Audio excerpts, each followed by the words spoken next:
Good morning and welcome to Blissful Literati. The year 2020 has indeed been remarkable. Don't you think so? Whether be it COVID 19 on a global level or Amphan on a national level, or even the forest fires of Uttarakhand, this year indeed has been remarkable. And why not? After all, it's competing with the last year's record of forest fires in Amazon and Australia. People are sitting back home in the lockdown, taking up a new hobby or polishing an old one on this day.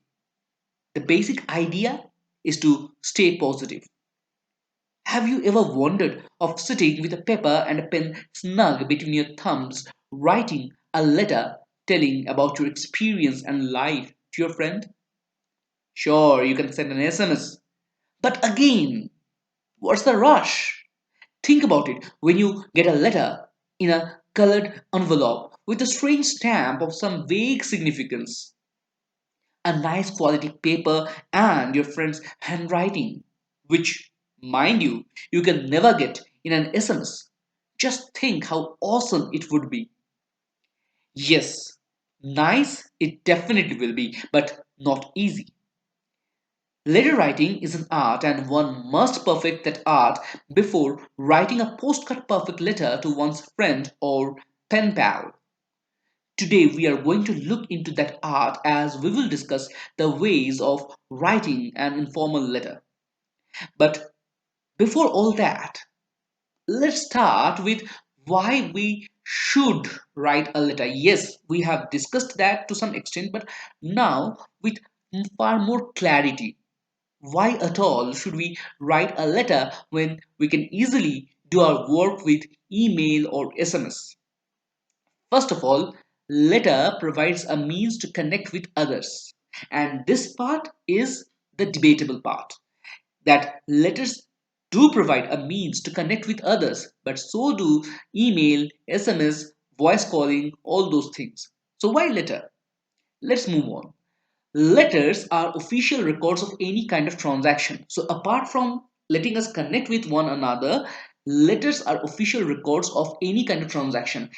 You see, whenever some government body or some office, private or government, whenever they want to send some notice, some kind of information, apart from issuing circulars, they also send letters.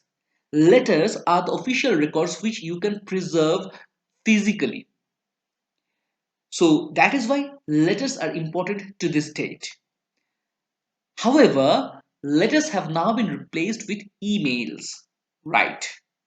But remember, in contrast to electronic mail, handwritten letters offer a more personal touch. Leave everything, right? Leave everything. Just think of the handwriting part. You are away from your family for a long time. Suddenly, a letter comes carrying to you the handwriting of your family members or your best friend whom you have not met in, say, God knows how many years. But you take a good look at the writing. You just open the letter. You just take one single glance at the writing. You know immediately who has written the letter to you. Your dad, your mom, your sister, your brother, maybe your friends, the way they dot the I's, the way they cross the T's, the cursive S, the left handed style, all those things, all those small little things bring back so many memories to you. So, letters do provide a more personal touch. And that is when you receive a letter. But when you write it, you see, writing a letter helps us slow down and think. It gives time for self contemplation. Now, you may say that this is bad, this is not good. Why why we should take time to write letters, right? Uh, we should make something which does not consume time. But you see, as we slow down, we think, we know how we want to approach a particular issue. If it is critical, if it is serious, what should be the tone? How should we say it? Are we hurting somebody with our words? Are we able to convey the happiness, the pleasure that we feel? with our words to that person. A well written letter, a well thought letter, a well contemplated letter reflects one's personality. So when you read a letter, you also get to know a handwritten letter. I mean, when you read a handwritten letter, you also get to know the personality of the person who has written the letter to some extent. Something you may miss out if you're reading some electronic mail. Finally, writing a letter to your friends and families calm our mind and relaxes us, just like painting and music. And this is really important in these times of lockdown. That is why you should all go right now and start writing your own letters to your friends and families, because that would calm you down. So before you start writing, you should know the different types of letter which are there and which one you should take on right now. First of all, there is a formal or official letter. In the formal or official letter, we use a professional tone and some carefully chosen and polite language. You see, there is no space for informal talk in a formal letter. It is all business, and there is nothing friendly or quirky about it. There is nothing strange, unique about formal letters. They all follow a set pattern. Next comes semi formal letters. These letters are personal, but the writers are not on very close terms. Maybe they're business associates, they're business friends, they're mere acquaintances. They are getting to know each other recently. So they use a semi formal tone. There may be some informal approach, but again, it is quite tentative. It is quite, they're anxious to understand the boundaries, whether they're hurting the other person, their emotions, feelings, all those things. So it is personal, but there is a hint of formality in that personal letter also. Finally, we come to the informal letter.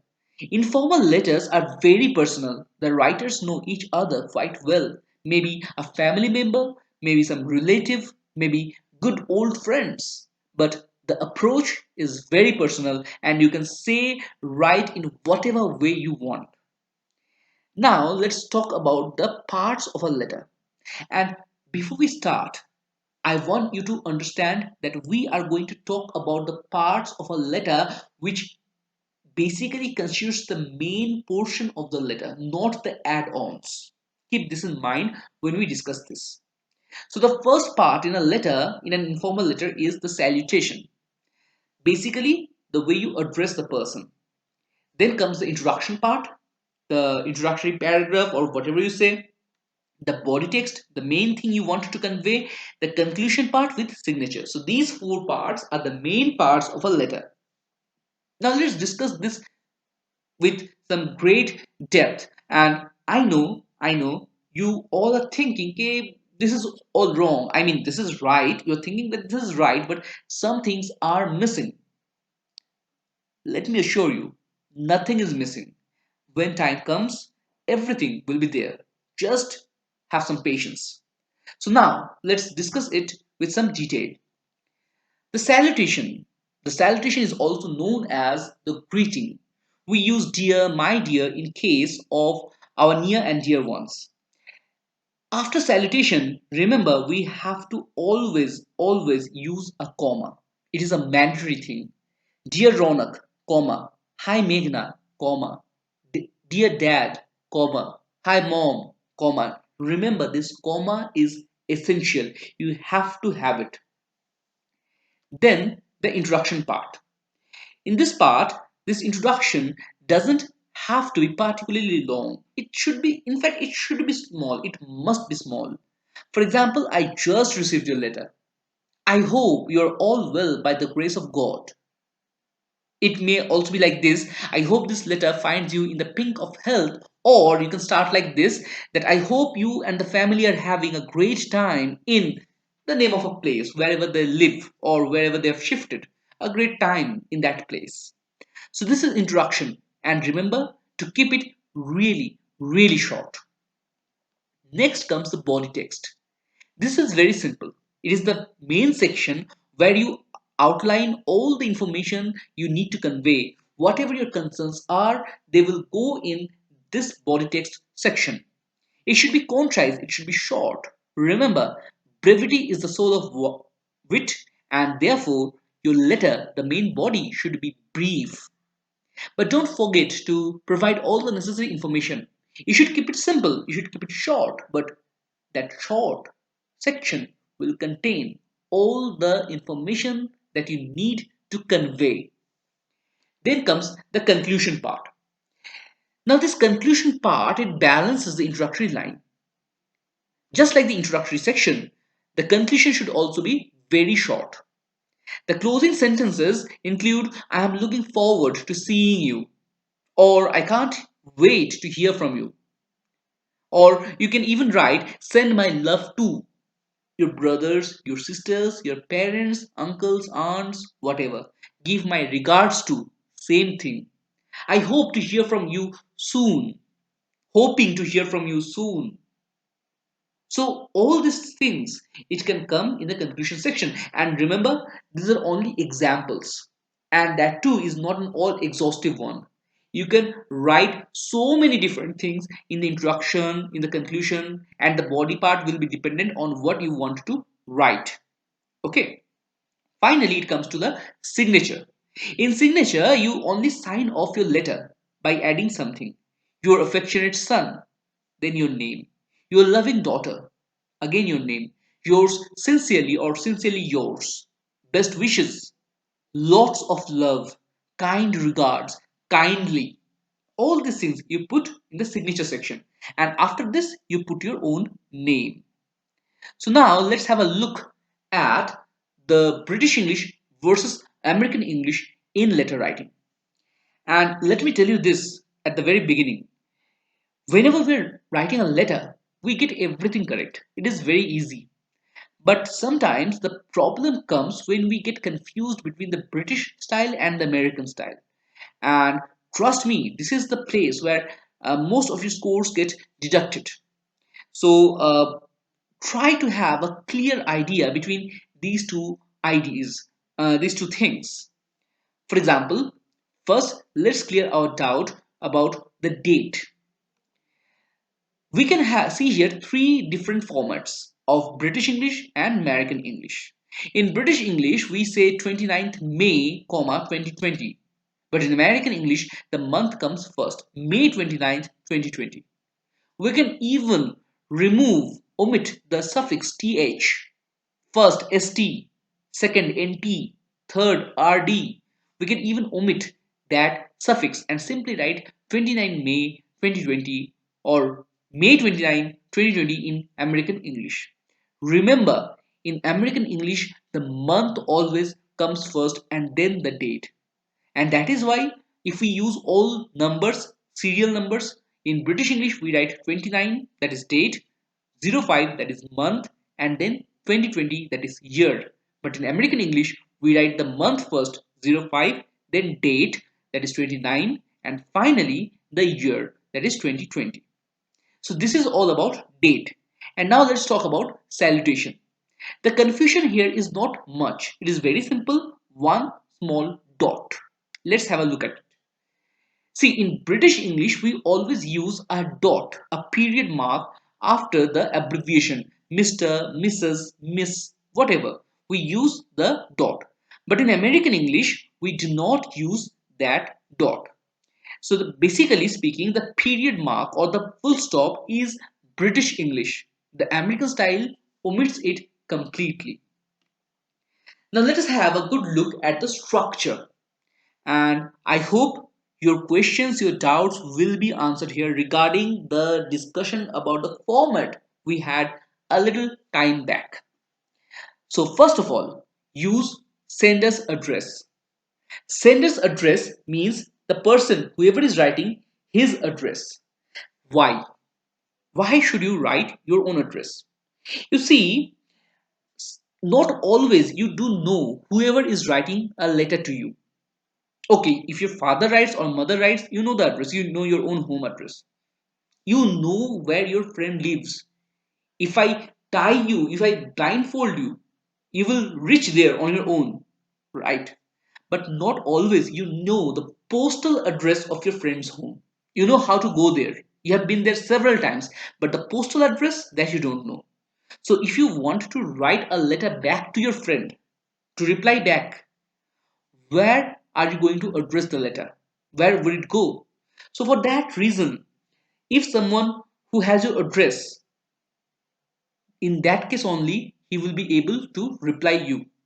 Otherwise, if the person doesn't have your address, that person will never be able to reply to your letter. So that is why putting your address, that is the sender's address, whoever is writing the letter, his or her address is the first important thing, and it should be right at the top.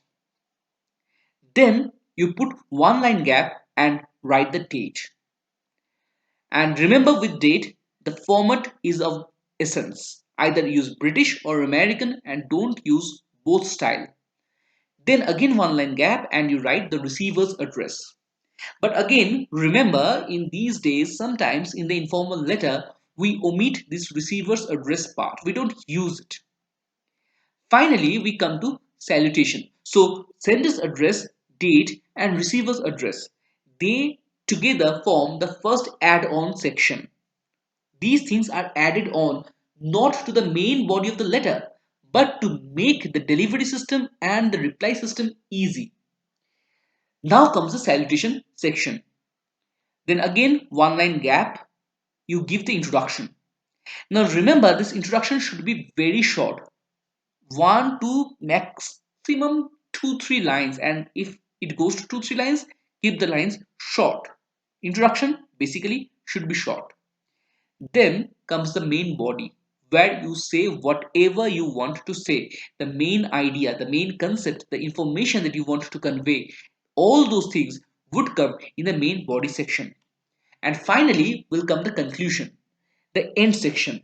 You will finish the letter in a balanced way, just as you started the letter. Finally comes the superscription and the signature. And this is the basic structure of your informal letter. Here I will like to add one thing, that is, this structure is not so different from the structure we use in case of formal letter. The only difference is the use of subject line. We will discuss all about it in its separate place, but for now, let's move on to a sample letter before we close this discussion. So first of all, you use the address, the sender's address, and then you give the date. Remember, when you are giving the date, to use either British or American style. Finally, next you give the receiver's address. All these things form the first part of a letter. Then the salutation, dear Adi, whatever you are addressing, whoever you are writing the letter. And then it comes the main introductory section. Remember to keep the introduction short. I have just received your letter. We are all quite well. My silence was due to the fact that I had gone to my sister's house and returned from there only yesterday. See, a really short introduction. After that, use the main body part. It gives me great delight to hear of your brilliant result. I hope you will have similar success throughout your life, but you must not be elated with pride. You should rather do your best to keep up your present position. This main body text, the moment you read it, you know what this letter is all about. This letter is about congratulating his friend on his success in the exams. So the main body should convey the main intention, the primary intention, the information or whatever feelings or emotions you want to convey. Then comes one again very short section. I hope this finds you quite well. Accept my love and hope to meet soon. This very short section, I think you already know what it is. Right. This is the conclusion part. And as we come to the conclusion, we know there are only two things left. That is yours sincerely, number one, and your signature, Vicky. That is subscription and signature. So here we come to the end of a discussion, and I'm sure by now you all are ready to write letters of your own to your friends. If you're still in doubt, then think no more. Just do it. Doesn't matter if you post it now or later, but The very experience of writing a letter, trust me, it's gonna amaze you. Off you go, young'uns. Goodbye and have a nice day.